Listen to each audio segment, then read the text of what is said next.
Tonight on The Buzz, we are looking at the current state of virtual reality. VR is expanding far beyond media and entertainment. Tonight, we look at other industries where VR is becoming increasingly popular, as well as new ways to improve VR workflow and distribution. We start with Ryan Ritchey, the editor-in-chief of VROnMac.com, about VR on the new MacBook Pro, opportunities in VR, and where filmmakers need to look to make money in VR. Next, Drexel University is a leading research facility in virtual reality. Tonight, we talk with Jushchyshyn, the program director for animation, visual effects, and immersive media at Drexel. He talks about the kind of projects their students are working on, where VR is making a difference, and what the future of VR in education looks like. Next, VR is not easy to do. A single project can take weeks. Pixvana is seeking to change that by providing a cloud-based workflow to simplify the post-production work necessary to stitch, edit, polish, and release a VR project. Co-founder and technical lead Sean Safreed joins us tonight to explain what they're doing and why it's necessary. All this plus James DeRuvo with our weekly doddleNEWS update. The Buzz starts now. Since the dawn of digital filmmaking, authoritative, one show serves a worldwide network of media professionals, current, uniting industry experts, production, filmmakers, post-production, and content creators around the planet. Distribution. From the media capital of the world in Los Angeles, California, the Digital Production Buzz goes live now. Welcome to the Digital Production Buzz, the world's longest-running podcast for the creative content industry, covering media production, post-production, and marketing around the world. Hi, my name is Larry Jordan. Tonight, we're looking at the current state of VR. This is an industry which is changing rapidly. In fact, just yesterday, virtual reality rivals Valve, Microsoft, and Oculus, which is owned by Facebook, along with GPU vendors AMD and NVIDIA, announced a new standard connector and protocol to work across all their different devices. Based on a USB Type-C connector, the new headset spec combines 4 lanes of HBR3 DisplayPort video, along with a USB 3.1 Generation 2 data channel for sensors and on-headset cameras, plus 27 watts of electrical power. This new standard does away with today's confusing mess of cables and connectors and simplifies working with different headsets. In addition to evolving hardware, as you'll hear tonight, the market for VR is changing as the hype from 2 years ago evolves into working projects and paying clients. Before we start, though, I want to invite you to subscribe to our free weekly show newsletter at digitalproductionbuzz.com. Every issue, every week, provides quick links to the different segments on the show, plus articles of interest to filmmakers. Best of all, it's free and comes out every Saturday morning. And now it's time for our doddleNEWS update with James DeRuvo, who is on the road. Hello, James. Where are you? Yes, I am on assignment. I'm at Comic-Con International down in San Diego, the ultimate pop culture geek fest. I could not tell you how sad I was to have to ask you to cover the event. I know. It's like, oh, do I have to do it again? Oh, jeez. So I'm hanging out with 100,000 of my closest friends, and that's not even including those who don't have tickets. We're going through some incredible experiences. There's a Jack Ryan CIA Black Ops experience, the Millennium Falcon cockpit experience. There's giveaways and swag and stars walking all around. All right. Who is here. You can stop now.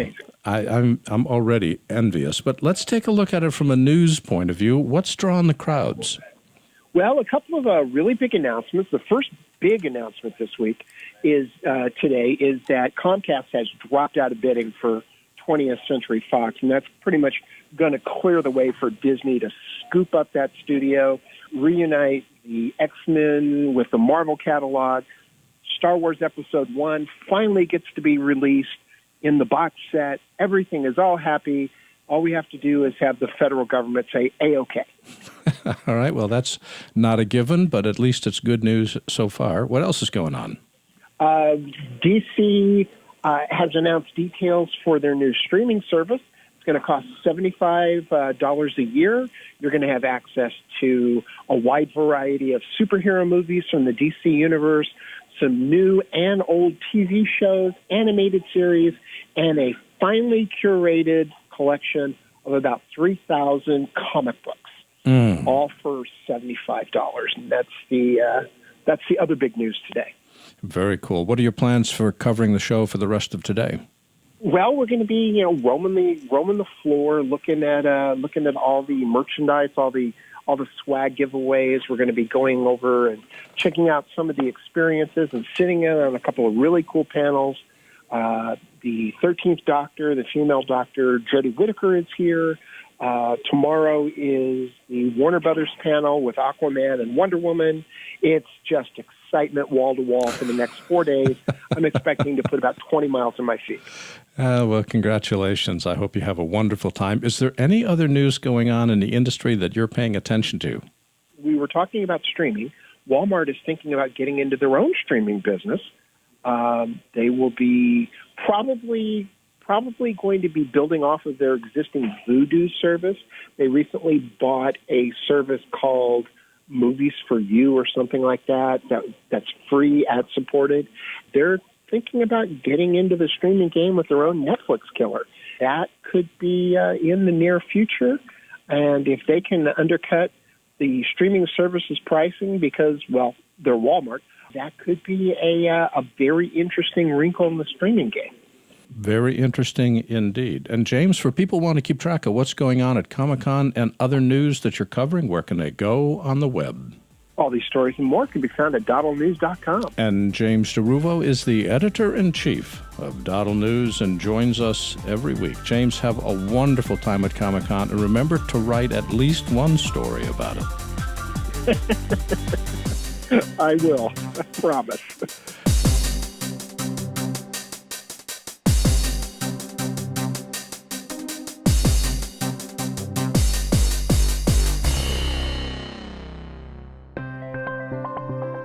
Here's another website I want to introduce you to, doddleNEWS.com. DoddleNEWS gives you a portal into the broadcast, video, and film industries. It's a leading online resource presenting news, reviews, and products for the film and video industry. doddleNEWS also offers a resource guide and crew management platform specifically designed for production.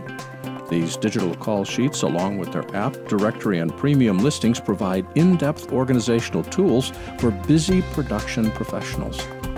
doddleNEWS is a part of the Thalo Arts community, a worldwide community of artists, filmmakers, and storytellers.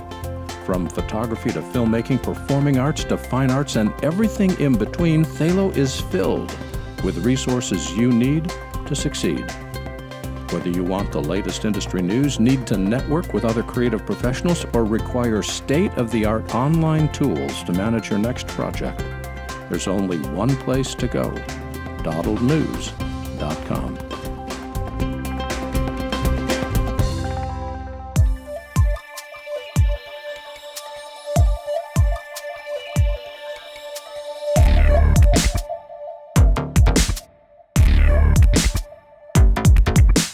Ryan Ritchey has been an editor and producer for 17 years, working in industrial video and documentaries. Today, he also runs the website VROnMac.com. Hello, Ryan. Welcome back.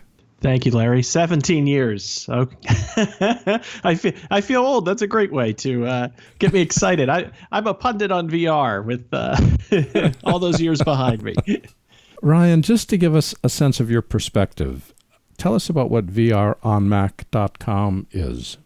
Sure. So I started the website about a year ago now, I suppose, and it was around the time that Apple was introducing the new iMac, shortly before the iMac Pro became available. And this was the first Mac with VR capability based on the graphics card that was included. I've always been a Mac guy. I use Final Cut Pro. I've used Adobe Premiere and dabbled with some other programs, but I'm a fairly true Mac aficionado, but I wouldn't consider myself a fanboy because I try to keep a level head on what is going on with Apple. And at the time, it just didn't seem like there was any resource out there specifically dedicated to developers who might be looking to get their feet wet with VR or 360 video on the Mac. When you're working, as opposed to reporting on the website, are you shooting VR, or do you consider yourself more of a reporter about VR? I would consider myself a tinkerer with VR and 360.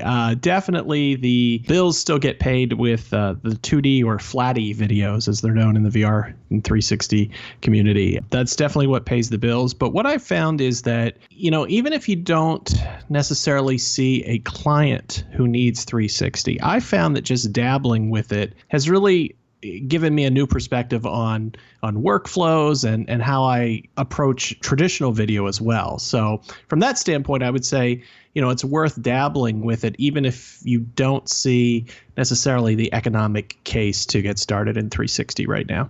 Which gets us into the main subject for tonight's show. We're looking at the current state of VR. What do you see as the state of VR today?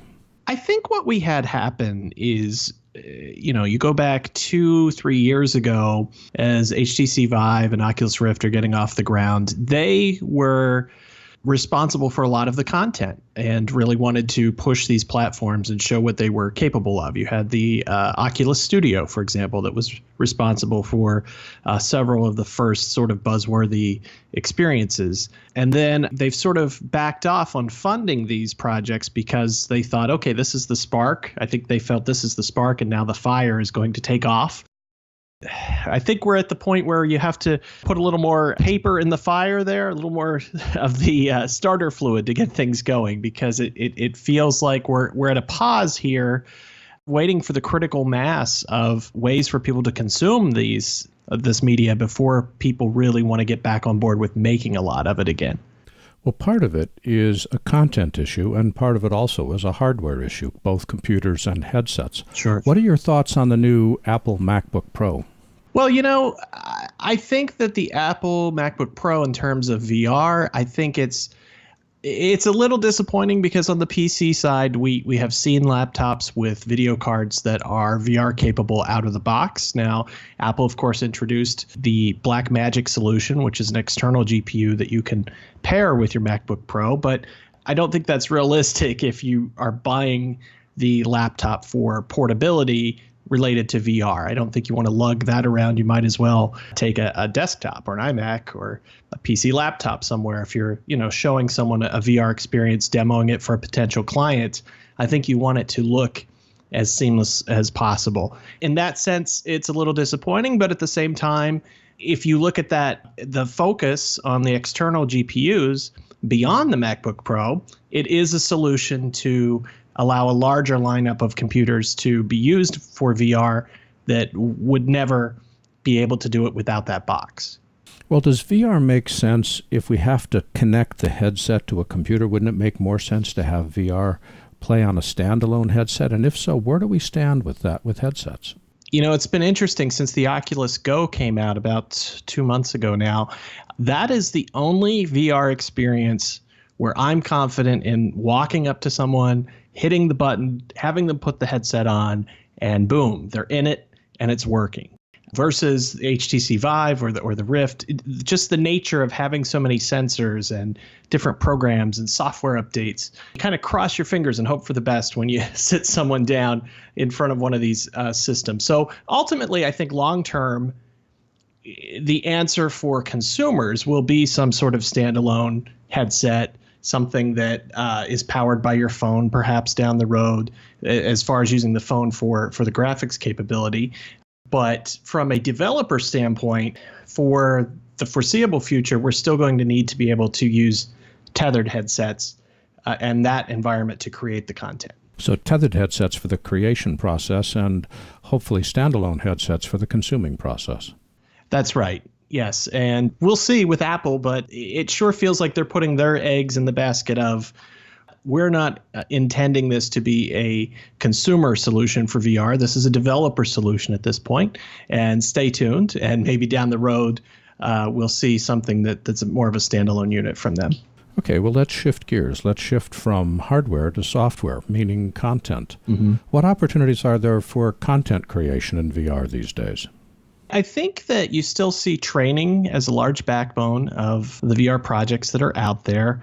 One idea that I hadn't really considered before, I was in Montreal a few weeks ago, and we were at a VR demo at a museum, and one of the demos actually consisted of standard 2D photographs that a photographer had taken, and then they had placed those in a 3D 360 environment. And it got me thinking that, maybe we have opportunities here to collaborate with artists, to collaborate with photographers, and maybe look at ways that we can use that 360 environment to sort of repackage and reshape content that's already out there.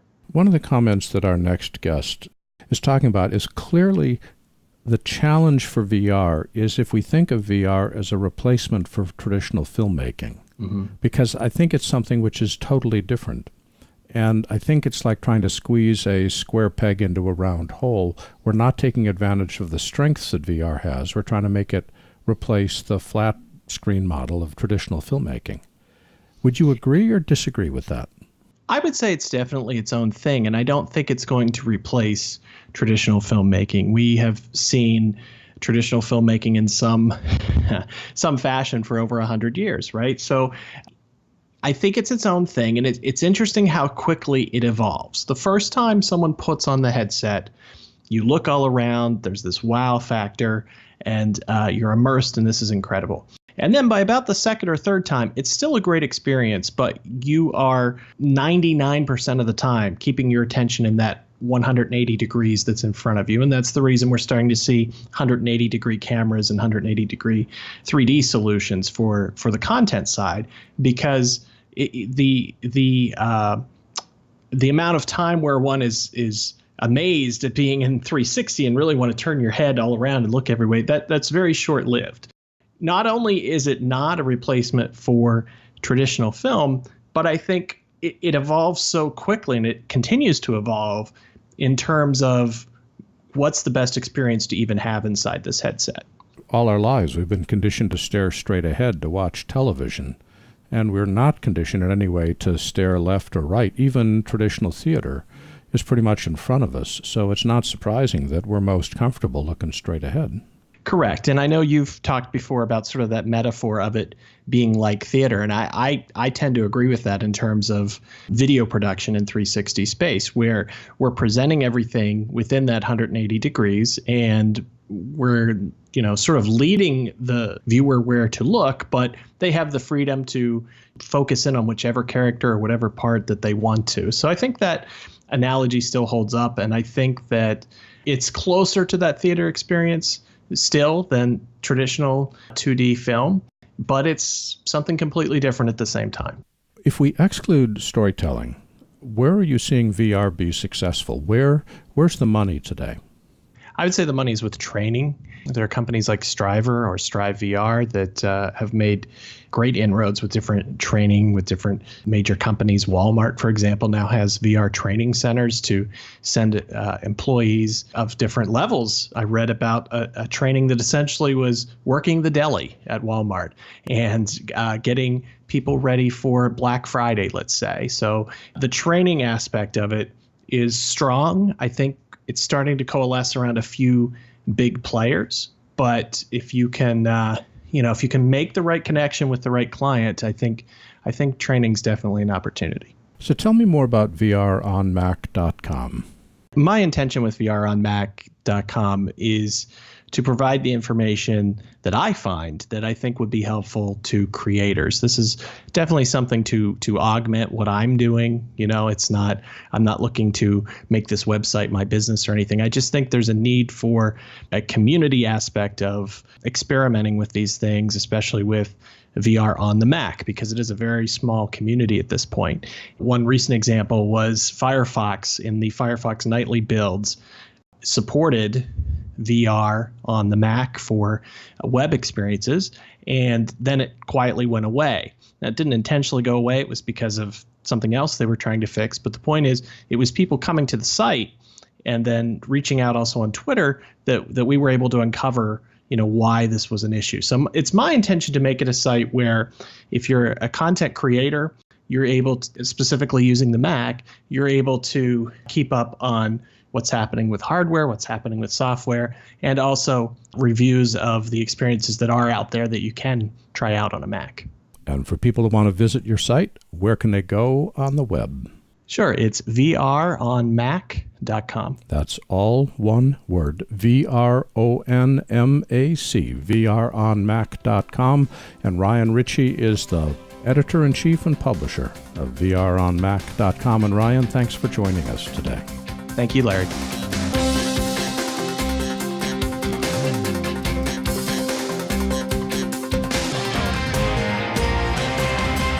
Nick Jushchyshyn is the program director of Drexel University's Studies in VR, Immersive Media, Animation, and Visual Effects. Nick's research focuses on the development and application of production pipelines for VR and AR, as well as other immersive media formats in areas including education, cultural heritage, medicine, interactive, and narrative experiences. Hello, Nick. Welcome. Hi, thanks for having me. I have read that intro, and I have no clue. Tell me about your program at Drexel. What are you guys doing? We grew out of a digital media program that was founded 20 years ago. And that really focused on using computers to create graphics, storytelling, imagery, movement, interactivity such as game, but also perhaps focusing on understanding our own history. We're based in Philadelphia. We have Independence Hall here, and so there's a lot of history here in Philly. But we always viewed digital media as a broad spectrum of both skills as well as ways of being used. And that eventually grew into independent programs in game design, in animation visual effects, and something we call interactive digital media, which would be interactivity on touch screens, mobile devices, websites, that sort of thing. Over these last few years, with the emergence of low-cost consumer devices being able to support that technology, the interest in being able to produce for that technology has increased. And so now we also have a full bachelor's science degree in VR and immersive media. What first got you interested in working in VR and AR? I came out of working in the feature film industry before I became an instructor, teacher, faculty, academic. When I was working in feature films, I worked in an area called integration, which focused on capturing the real world sets and mating that with what was happening in the computer when we were adding computer enhanced characters, computer enhancements to the scenes. And much of that involved capturing spherical imagery, capturing light information, which is really the very same technologies that allow for virtual reality creation. As virtual reality became increasingly accessible and popular, I saw it as, wow, I've already been doing this, so this is an area I should be diving into. There's lots of different VFX courses at a variety of different schools. What are your goals for your students at Drexel? The interesting thing about Drexel is that my college is a design media college in the middle of a massive research university. So rather than be purely an art school, we are an art and technology school. And so we have the latest, dedicated art class, fine arts. But right next to us, we have an engineering college, a computer college, a law school, a nursing. We have a medical college.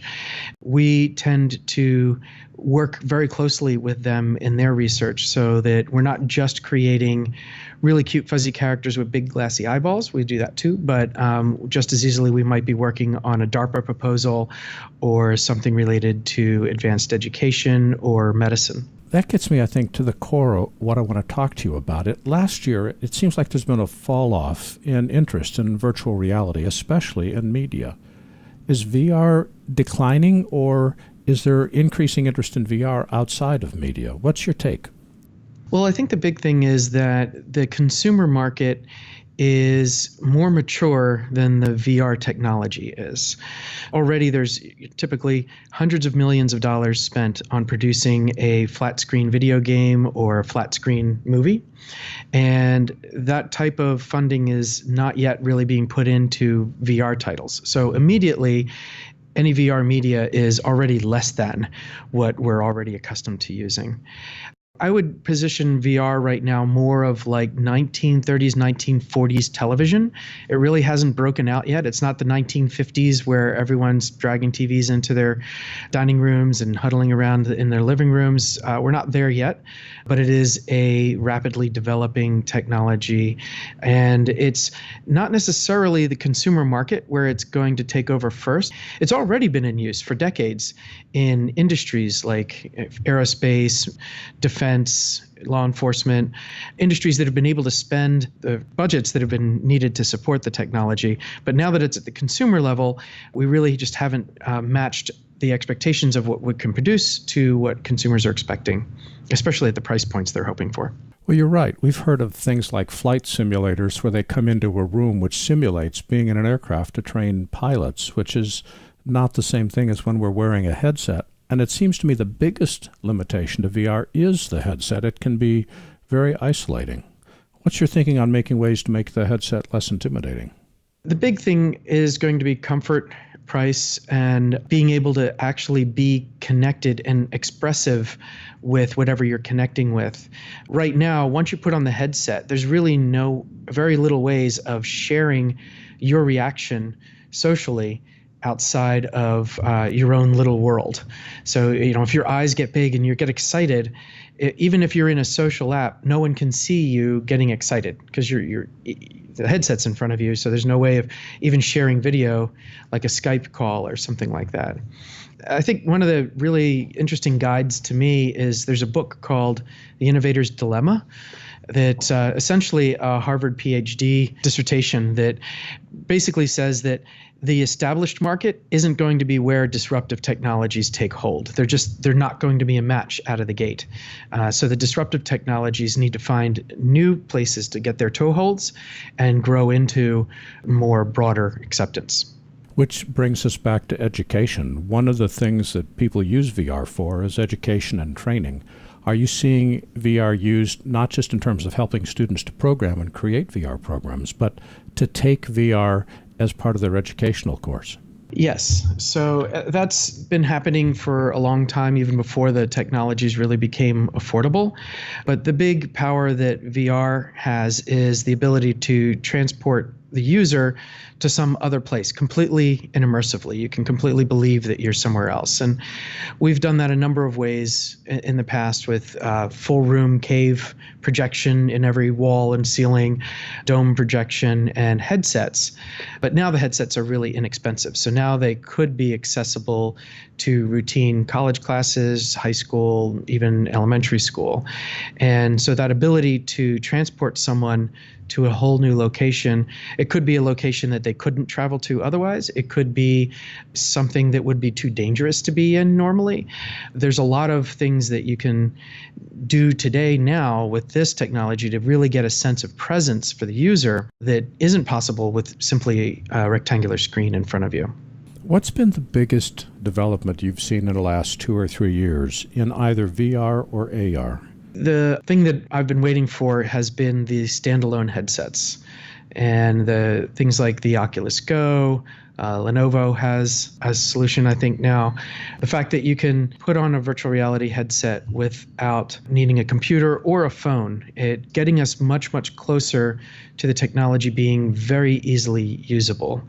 I look back to when the iPad was released, and when it was first demonstrated, the computer industry really didn't take it very seriously, thinking that, well, Windows tablets have been out for a long time. They've been more powerful than this. You can't change the battery on this. It doesn't have a camera. But the thing that it solved was it was incredibly easy to use, and it was entirely intuitive to anyone at any age to access the internet and use it as a useful tool.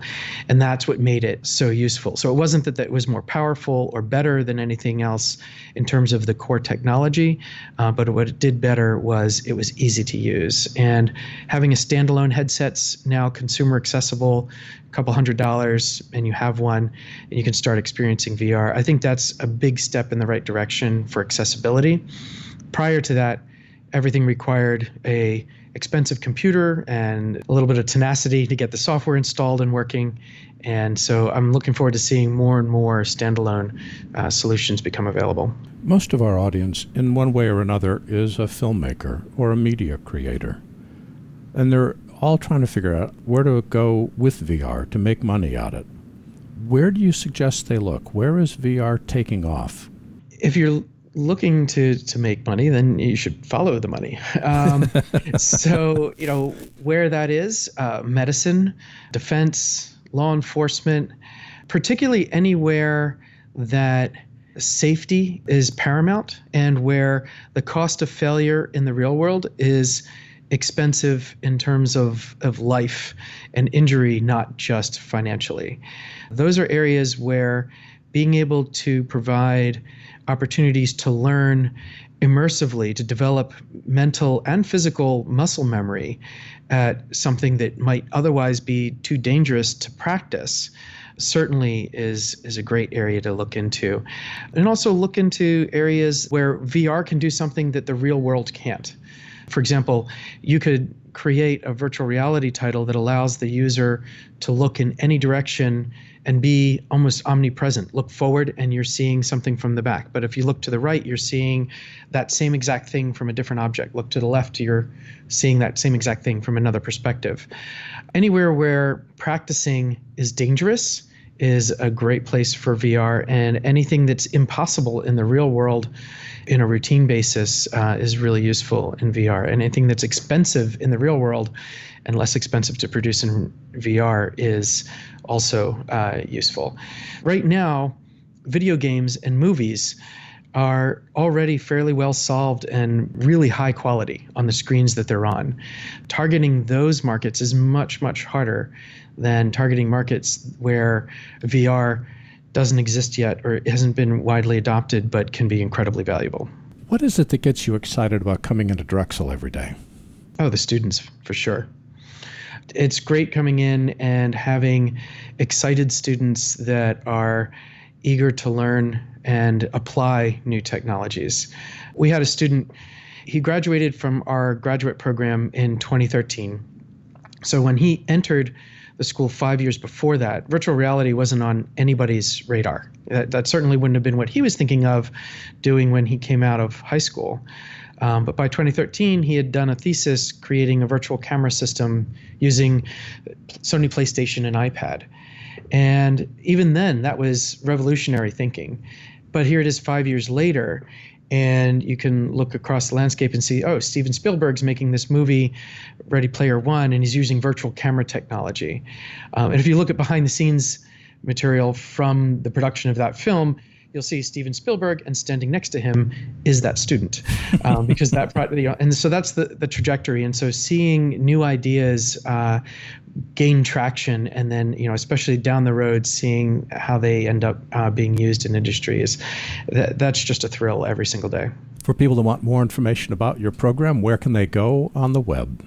Our website is digum.drexel.edu/acelab. So it's digm.drexel, drexel.edu/ACELAB.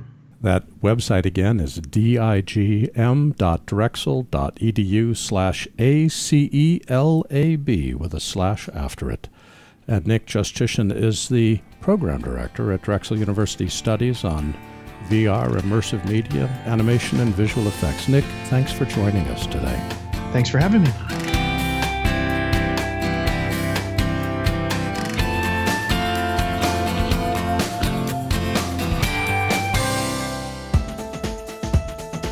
I want to introduce you to a new website, Thalo.com. Thalo is an artist community and networking site for creative people to connect, be inspired, and showcase their creativity. Thalo.com features content from around the world with a global perspective on all things creative. Thalo is the place for creative folks to learn, collaborate, market, and sell their works. Thalo is a part of Thalo Arts, a worldwide community of artists, filmmakers, and storytellers. From photography to filmmaking, performing arts to fine arts, and everything in between, Thalo is filled with the resources you need to succeed. Visit Thalo.com and discover how their community can help you connect, learn, and succeed. That's Thalo.com.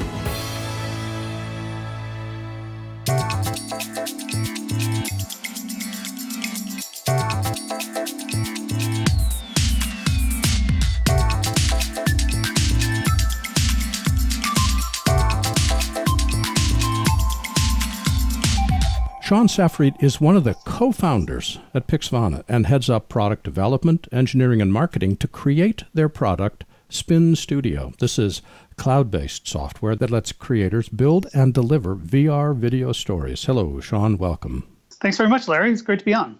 In spite of my intro, how would you describe Pixvana? Pixvana is a cloud-based service, different than most, probably your listeners who are in production that do a lot of work on desktop apps like Final Cut Pro or Premiere Pro or Avid or other systems or After Effects, whatever. We are actually building a tool set in the cloud. So that means everything happens in the browser. So when you go to Spin Studio and you want to use our tools for building VR stories, you actually do that through the browser or soon in the headset itself. Well, I want to come back and talk about the product, but first I want to talk about the company. Why did you decide that it was necessary to start the company in the first place? I'm not sure this is even on my LinkedIn long time ago resume, but back in the 90s, when Steve Jobs came back to Apple, I ended up as the QuickTime VR product manager for about almost a year. And so I knew a little bit about VR coming into this. As you and many people probably were back in 2014, 2015, probably a skeptic, and I was too. I was like, oh, I've seen this story before. It's not going to end well. But turns out, I had a kind of revelatory experience when I went out with my co-founder, Forrest, and we're talking about, how the business would be structured and what kind of problems we would solve. And, is this VR thing a thing? And we were sitting at a bar, funny enough, and playing with the first version of the Gear VR, which was not a great device, but was okay. Looking at some pictures, kind of deciding on, we could do better in making the video on this thing look much better because we're video guys. We know how this technology works. And a young hostess walked up to us and she said, hey, what is that thing?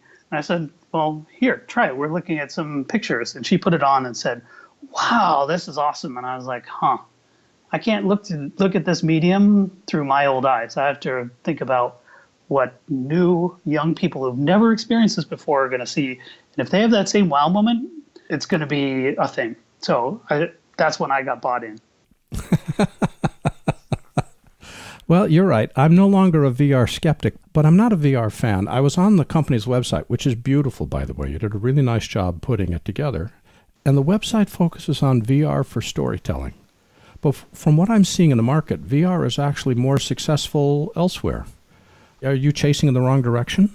That's an interesting way of putting it because yes and no. I think when we started out, we thought that, this would be very much like cinema or news broadcasting or something like 2D video like we see today. But as it's evolved, that's only a tiny fraction of what's going on in VR. And so we've slowly tended to focus on other areas where VR and video are useful outside of just the typical kind of indie films and AAA productions in Hollywood.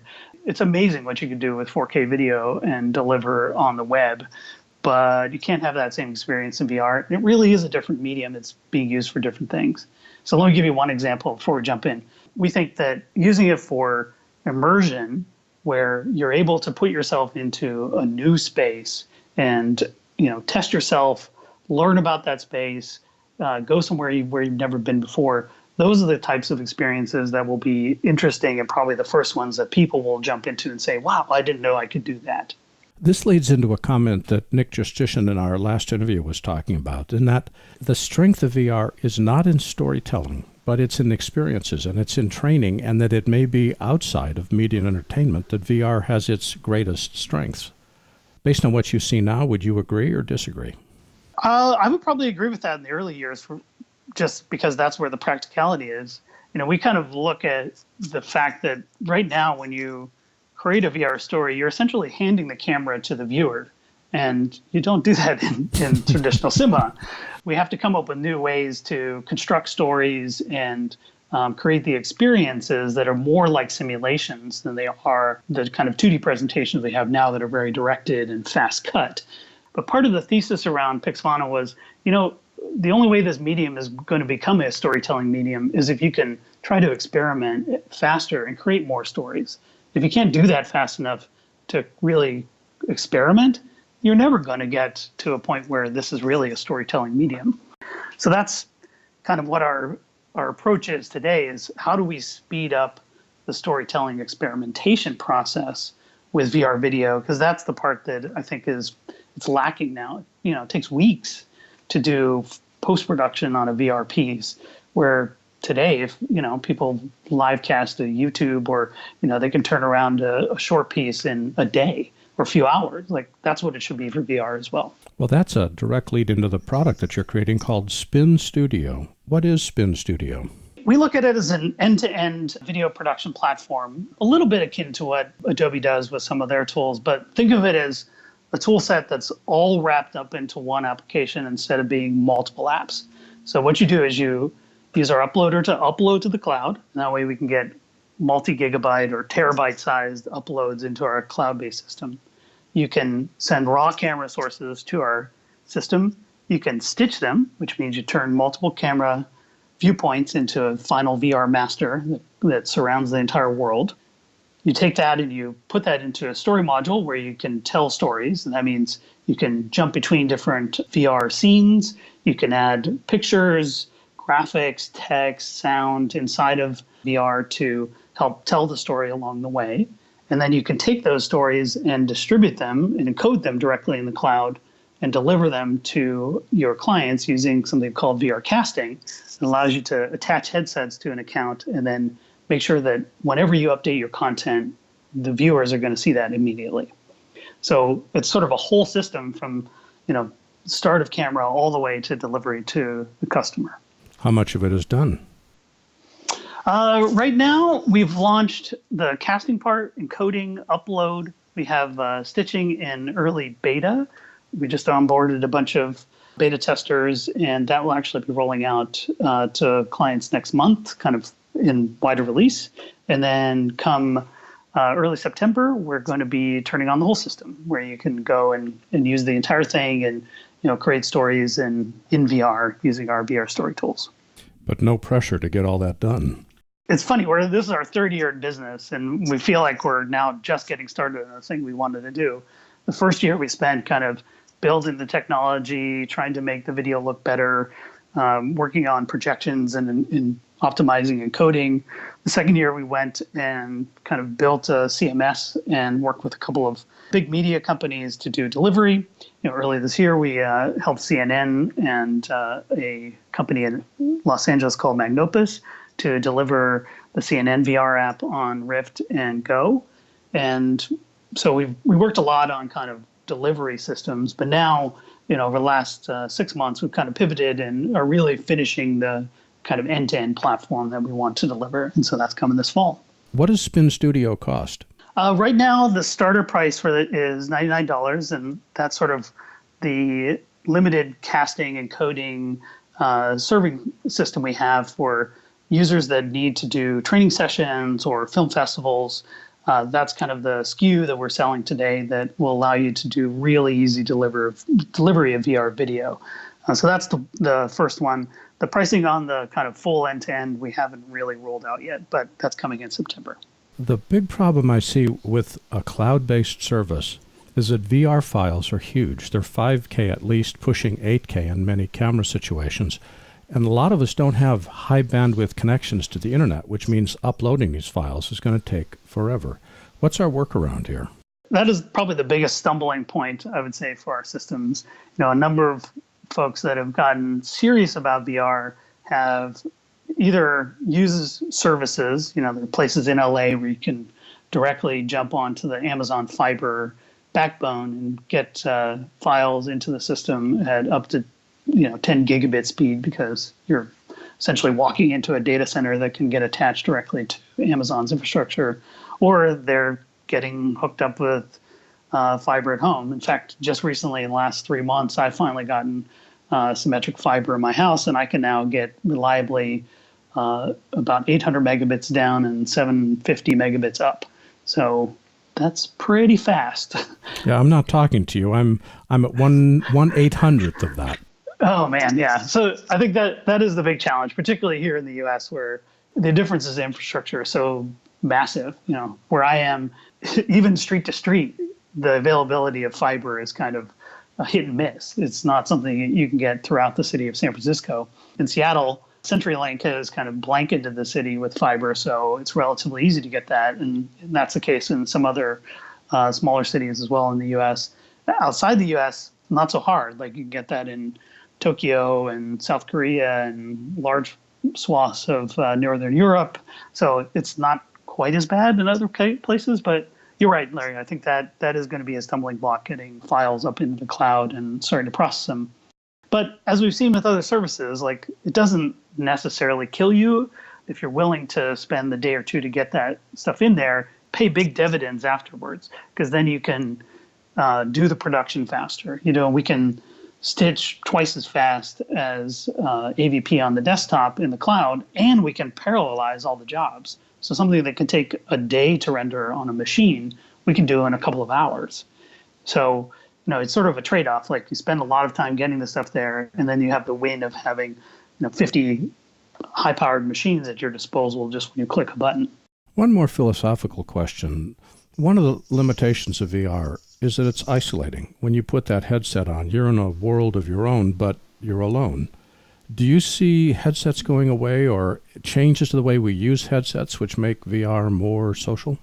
Oh, absolutely. I mean, you look at the investment, I think Oculus has really been a leader here in creating rooms, and the Oculus TV experience, where it's a much more social environment where you can actually connect with your friends. You can see them as avatars inside of VR. We think the same thing will happen in terms of collaborative storytelling. We have features on our roadmap to add social control and review and approval and all kinds of things inside of VR so that it doesn't feel so lonely. When people ask me, like, so what's the scenario where, I'm actually going to use VR? I think it's when you can go out and create a story, or, let's say it's a vacation video, and you could take somebody someplace that you've been and you want to really show it to them. If you could create that video quickly and it really captures all of the environment, and then be able to share that and do commentary along the way. So if I invited you to my vacation in Hawaii and I could show you some place that I had been and talk to you about it as we watch the video together surrounding us, I think that could be a magical experience. And that's where it needs to go, for people to go like, ooh, wow, this is a thing. I want to go enjoy that thing together with someone else. For people that want more information about Pixvana and your products, where can they go on the web? Pixvana.com or pixvana.com/spin to sign up for an account. That's all one word, Pixvana, Pixvana.com. And Sean Safreed is the head of product development, engineering, and marketing for Pixvana. And Sean, thanks for your time today. Appreciate it, Larry.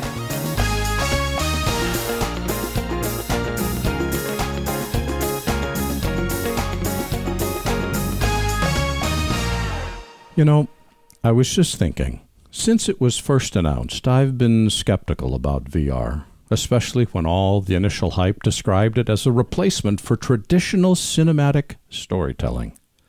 Traditional storytelling tightly controls what the audience sees and hears, while VR, as Nick said earlier tonight, hands the camera to the audience and tells them to play. My first insight to better understanding VR occurred a year ago when a guest on The Buzz described VR as much closer to live theater than a film. In VR and in theater, the audience stays put but can look anywhere, while in cinema, the camera is constantly jumping from one view to another. My second insight was learning that VR is much better suited to providing experiences than stories. Sean reflected this tonight as he was describing that VR is well suited to simulations and experiences which could be dangerous in real life. Think pilot training or firefighting techniques. My third insight was tonight, when Nick described the state of VR today as similar to television in the 1930s. We have a working technology, but we're still many years away from the compelling entertainment of the 1950s that drove sales of television sets into living rooms around the world. In other words, VR doesn't replace anything. It is its own thing. As companies like Pixvana work to provide improved VR workflows, or as manufacturers start to standardize connections and protocols, the foundation is being built for something new to grow. The holy grail of VR is the Star Trek holodeck, an immersive, totally believable environment that we just walk into, and it transports us anywhere or anywhen that we want to go. But just as it took film 100 years to grow from hand-cranked silent films to the 4K projected masterpieces of today, so too it will take VR a while to figure out what it does uniquely well and then develop the technology to support it. VR won't replace filmmaking any more than TV replaced radio. They each tell stories in unique ways. So what's the state of VR today? It's a teenager, exploring, growing, and trying to figure out what it will become when it grows up. Just something I'm thinking about. I want to thank our guests this week, Ryan Ritchey with VROnMac.com, Nick Jushchyshyn with Drexel University, Sean Safreed with Pixvana, and James DeRuvo with doddleNEWS. There's a lot of history in our industry, and it's all posted to our website at digitalproductionbuzz.com. Here you'll find thousands of interviews, all online and all available to you today. And remember to sign up for our free weekly show newsletter that comes out every Saturday morning. Talk with us on Twitter at DPBuzz and Facebook at digitalproductionbuzz.com. Our theme music is composed by Nathan Doogie Turner with additional music provided by smartsound.com. Our producer is Debbie Price. My name is Larry Jordan, and thanks for listening to the Digital Production Buzz.